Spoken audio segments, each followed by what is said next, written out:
नमस्कार मित्रों, मैं Praveena Yadav, assistant professor political science. मेरे इस यूट्यूब चैनल पर आप सभी का स्वागत है। आज का जो हमारा ये लेक्चर है वो मत्स्य यूनिवर्सिटी के बीए पार्ट सेकंड के लिए है, जिसमें हम विश्व के संविधान पढ़ रहे हैं। विश्व के संविधानों में हम ब्रिटेन का संविधान पढ़ चुके हैं, जो हमारे यूनिट फर्स्ट में है। हमारी जो यूनिट सेकंड है उसमें अमेरिका का संविधान दिया हुआ है। अमेरिका के संविधान के अंतर्गत हम अमेरिकी संविधान की विशेषताएं, अमेरिकी संविधान की व्यवस्थापिका, कार्यपालिका और न्यायपालिका के संबंध में अध्ययन करेंगे। आज का जो लेक्चर है वो हम अमेरिकी संविधान की विशेषताएं देखेंगे और साथ ही उसकी पृष्ठभूमि पर भी थोड़ा सा दृष्टि डालेंगे। चलिए देखते हैं। देखिए, अमेरिका एक क्षेत्रफल की दृष्टि से काफ़ी बड़ा देश है। बड़ी संख्या में वहाँ जनसंख्या का निवास करता है और विश्व में एक महाशक्ति के रूप में स्थापित है। अमेरिकी जो संविधान का निर्माण है वो 1789 में हुआ, परंतु इस संविधान का निर्माण यकायक नहीं हो गया, अचानक से नहीं हो गया। इसके पीछे 150 वर्षों का लगभग संघर्षपूर्ण इतिहास रहा है, जिसके अंतर्गत यूरोपवासी जो थे वो अमेरिका में जाकर बसे और उन्होंने स्वतंत्रता की घोषणा के लिए एक संविधान निर्माण किया।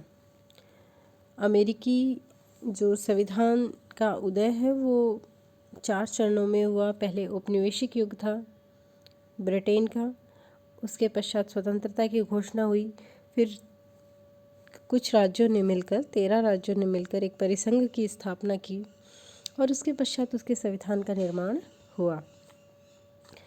अमेरिकी संविधान 1776 में, जुलाई 1776 में अमेरिका ने स्वतंत्रता की घोषणा की और उसके पश्चात 1777 में एक परिसंघ की स्थापना की गई। परिसंघ जो था वो प्रारंभ में काफ़ी निर्बल था, परंतु परिसंघ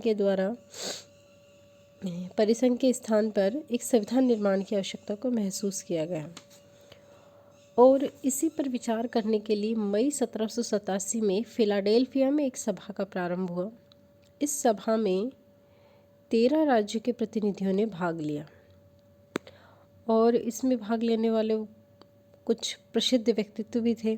James Madison, Benjamin Franklin, Alexander Hamilton, George Mason, James Wilson, George Washington जो थे, उन्होंने इस सभा की अध्यक्षता की।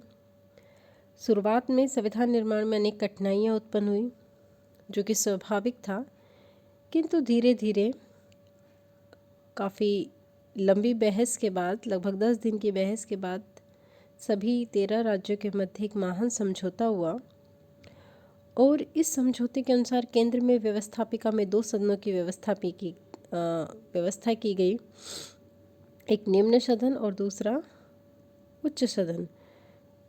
निम्न सदन जो था उसे प्रतिनिधि सभा नाम दिया गया और दूसरा जो उच्च सदन था उसे सीनेट का नाम दिया गया और जो व्यवस्थापिका थी उसे कांग्रेस की संज्ञा दी गई। ये जो व्यवस्थापिका का विभाजन किया गया है, इसमें मॉन्टेस्क्यू के शक्ति विभाजन सिद्धांत से बहुत अधिक, यहाँ जो संविधान निर्माता थे वो बहुत अधिक उससे प्रभावित थे, तो इनके संविधान पर हमें बहुत कुछ उसका प्रभाव दिखेगा। इंग्लैंड की शासन व्यवस्था से बिल्कुल भिन्न अध्यक्षात्मक शासन व्यवस्था को अपनाया गया और अंत में जुलाई 1787 तक लगभग संविधान के सभी प्रमुख सिद्धांतों पर सहमति हो गई और सितंबर 1787 में मॉरिस की अध्यक्षता में एक समिति बैठाई गई जिसने संविधान का प्रारूप तैयार किया। संविधान वर्तमान जो रूप है 1787 से निर्मित होना शुरू हुआ, जो 1789 में बनकर तैयार हुआ और वो 1789 में जिसे लागू कर दिया गया। इसमें अमेरिकी जो संविधान है वो भी कुछ देशों की विशेषताओं से प्रभावित रहा। विश्व का सबसे प्राचीनतम संविधान है। कुछ शासन व्यवस्थाओं पर उस पर प्रभाव पड़ा। तो हम अमेरिकी संविधान, ये तो था उसकी पृष्ठभूमि। अब हम यूएस जो कॉन्स्टिट्यूशन है इसकी विशेषताएं देख लेते हैं। अमेरिकी संविधान की पहली जो विशेषता है वो है निर्मित और लिखित संविधान। अर्थात संयुक्त राज्य अमेरिका के संविधान का निर्माण 1787 में हुआ और ये विश्व का प्रथम लिखित संविधान है जिसे 1789 में लागू किया गया। ब्रिटिश संविधान के भांति इसका विकास नहीं हुआ, वरन संविधान के मूल ढांचे का जो फिलाडेल्फिया सम्मेलन था उसमें निर्माण किया गया। यह एक निश्चित समय अवधि में निर्मित है।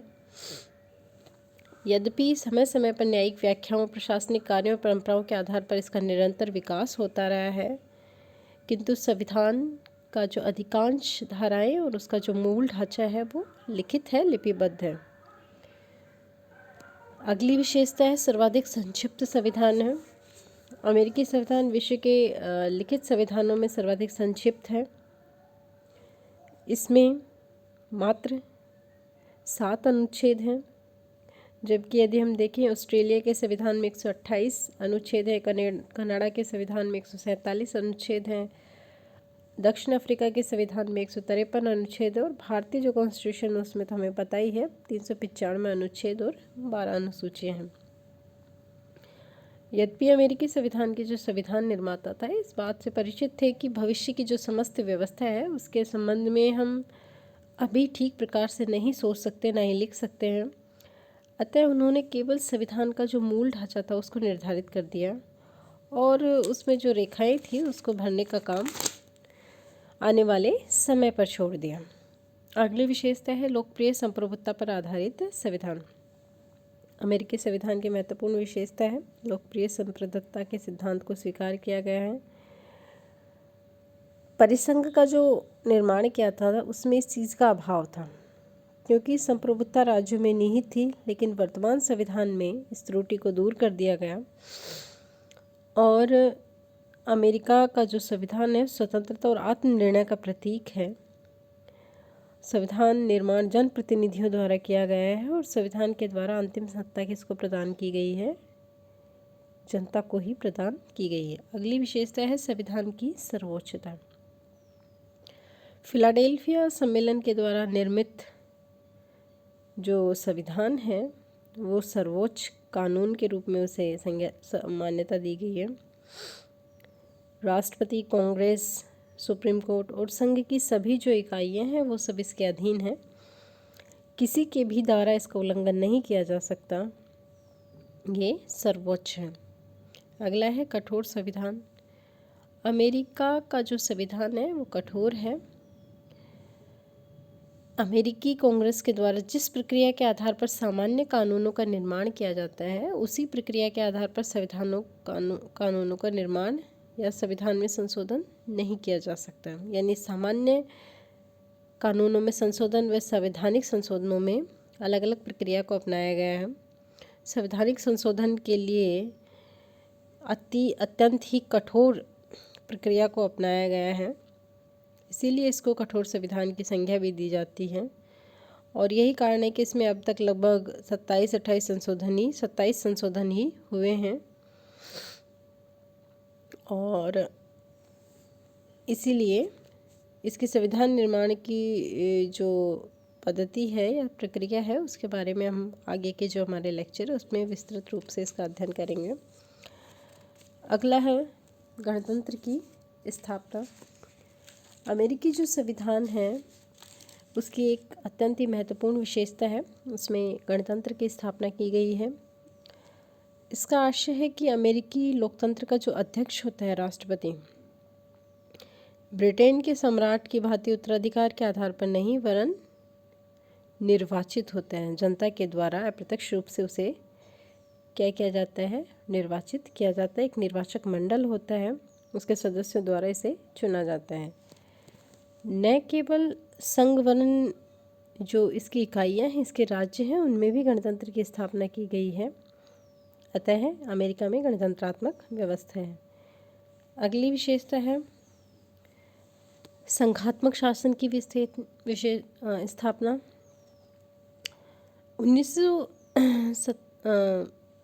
1787 में फिलाडेल्फिया सम्मेलन में जो संविधान निर्मित किया गया था, उसकी एक महत्वपूर्ण विशेषता है, उसमें संघात्मक शासन व्यवस्था या संघ की स्थापना की गई थी। यद्यपि 1777 में एक परिसंघ की स्थापना की गई थी, किंतु वो अत्यंत निर्बल था, उसको उतनी अधिक शक्तियाँ प्राप्त नहीं थी। 1789 में 13 इकाइयों के द्वारा जो संविधान बनाया गया, उसमें अमेरिका में संघात्मक व्यवस्था की स्थापना की गई और संविधान के द्वारा विश्व में प्रथम और पूर्ण संघ राज्य का एक अपना उदाहरण है।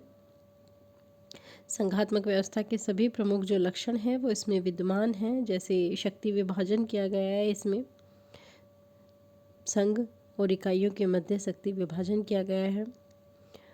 साथ ही संविधान की सर्वोच्चता को स्वीकार किया गया है, कठोर संविधान को अपनाया गया है और एक सर्वोच्च न्यायालय की स्थापना भी की गई है।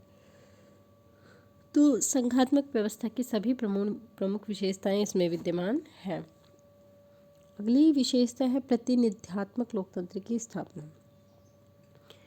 देखिए, लोकतंत्रात्मक जो शासन होते हैं उसके दो प्रकार होते हैं, एक प्रत्यक्ष लोकतंत्र, एक अप्रत्यक्ष या प्रतिनिध्यात्मक लोकतंत्र।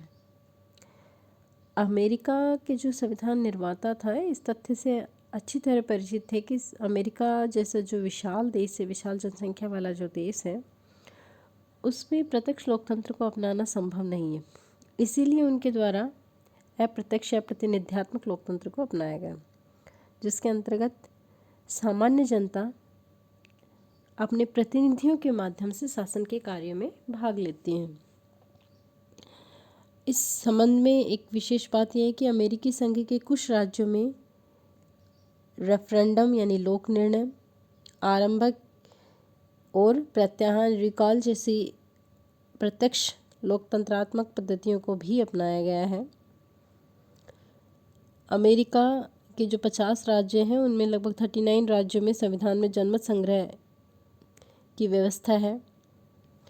तो अमेरिका में प्रतिनिधि लोकतंत्र को अपनाया गया है, किंतु साथ ही इसमें प्रत्यक्ष लोकतंत्र की जो महत्वपूर्ण विशेषताएं हैं वो भी हमें देखने को मिलती हैं। अगली महत्वपूर्ण विशेषता है न्यायिक सर्वोच्चता। सभी जो संघात्मक राज्य हैं, जो इकाइयाँ हैं संघीय, उनके मध्य एक सर्वोच्च न्यायालय की स्थापना की गई है, जिसका कार्य है संविधान की व्याख्या करना और उसकी रक्षा करना। संयुक्त राज्य अमेरिका में संघात्मक व्यवस्था को अपनाने के कारण स्वाभाविक रूप से न्यायिक सर्वोच्चता के सिद्धांत को अपनाया गया है। इस प्रकार ब्रिटेन में जहाँ संसद की सर्वोच्चता है, वहीं अमेरिका में न्यायिक सर्वोच्चता है, अर्थात सर्वोच्च न्यायालय जो है वो संविधान का उल्लंघन करने वाले जो कांग्रेस के कानून हैं, राष्ट्रपति की आज्ञाएं हैं अथवा राज्य सरकार के कानून और कार्यों को अवैध घोषित कर सकता है और साथ ही उसे न्यायिक पुनर्विलोकन का अधिकार भी दिया गया है। इसी को न्यायिक पुनर्विलोकन कहते हैं, अर्थात यूएस का जो सुप्रीम कोर्ट है वो वहाँ के कानूनों की न्यायिक समीक्षा कर सकता है। अगला है अध्यक्षात्मक शासन की व्यवस्था। प्रतिनिधि जो लोकतंत्र होता है उसके भी दो भेद होते हैं, संसदात्मक और अध्यक्षात्मक। अमेरिकी संविधान के निर्माता लॉक और मोंटेस्क्यू के दर्शन से बहुत अधिक प्रभावित थे और शक्ति विभाजन के सिद्धांत को नागरिक स्वतंत्रताओं की रक्षा का साधन मानते थे। इसीलिए उनके द्वारा ब्रिटेन जैसी संसदात्मक व्यवस्था के स्थान पर अध्यक्षात्मक व्यवस्था को अपनाया गया, जिसके अंतर्गत कार्यपालिका विभाग व्यवस्थापन विभाग से बिल्कुल अलग होता है। कार्यपालिका के प्रधान का कार्यकाल निश्चित होता है और अपनी नीति तथा कार्यों के लिए व्यवस्थापिका के प्रति उत्तरदायी नहीं होता है, जैसा कि ब्रिटेन में होता है कि कार्यपालिका का जो प्रधान होता है यानी पीएम जो होता है, पीएम और उसका मंत्रिमंडल जो होते हैं वो संसद में से ही, व्यवस्थापिका में से ही चुने जाते हैं और उसी के प्रति उत्तरदायी होते हैं। उनका कार्यकाल जो है वो उसी के बहुमत पर निर्भर करता है, जबकि अमेरिका में बिल्कुल अलग अपनाया गया है, पृथक किया गया है पृथक से चुनाव होता है उसके प्रति उत्तरदायी नहीं होता। अगली है सीमित शासन का सिद्धांत। अमेरिकी संविधान निर्माताओं ने स्वयं जो ब्रिटिश सम्राट और जॉर्ज तृतीय के अत्याचारों को सहन किया था और वो चाहते थे कि आने वाली जो पीढ़ियाँ हैं वो अमर्यादित शासन की बुराइयों से बचें। इसीलिए वे लॉक के व्यक्तिवादी दर्शन से प्रभावित थे और शासन को एक ट्रस्ट मात्र मानते थे। जेम्स बेक जैसे जो संविधान निर्माता थे, जेम्स बेक के अनुसार संविधान निर्माता सरकार की जो शक्ति है उसके से अत्यंत सशंकित थे और उनका विश्वास था कि शक्ति जितनी अधिक असीमित होगी उसका दुरुपयोग उतना ही अधिक बढ़ेगा। इसीलिए उन्होंने संविधान की सर्वोच्चता, सत्य पृथक्करण, न्यायपालिका की स्वतंत्रता जैसी कुछ विशेषताओं का यूएस कॉन्स्टिट्यूशन में समावेश किया ताकि अमेरिकी जो शासन है उसको सीमित रखा जा सके। कोई भी जो अंग है वो शक्तिशाली या निरंकुश ना बने। अगली विशेषता है मौलिक अधिकारों की व्यवस्था।